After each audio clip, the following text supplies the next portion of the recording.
আমার আজকের নিবেদন রবীন্দ্রনাথের একটি ছোট্ট কবিতা, যা আমার খুব মনের কাছে।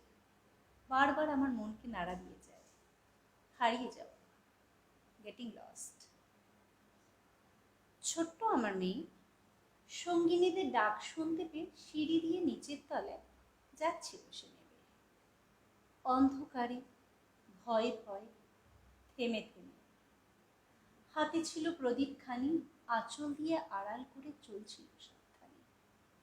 আমি ছিলাম ছাদে, তারায় ভরা চৈত্র মাসের রাতে। হঠাৎ মেয়ের কান্না শুনে উঠে দেখতে গেলাম ছুটে।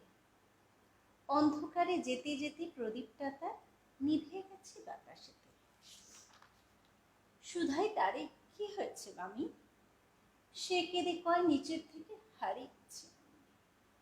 তারায় ভরা চৈত্র মাসের রাতে ফিরে গিয়েছে হাতে। মনে হলো আকাশ পানে চেয়ে আমার বামের মতোই যেন অমনি এক মেয়ে নীল অম্বরের আঁচলখানি ঘিরে দীপশিখাটি বাঁচিয়ে এখন চলছে ধীরে ধীরে। নিভত যদি আলো, যদি হঠাৎ যেত থামে, আকাশ ভরে উঠত কেঁদে, হারিয়ে গেছি আমি, হারিয়ে গেছি আমি। নমস্কার।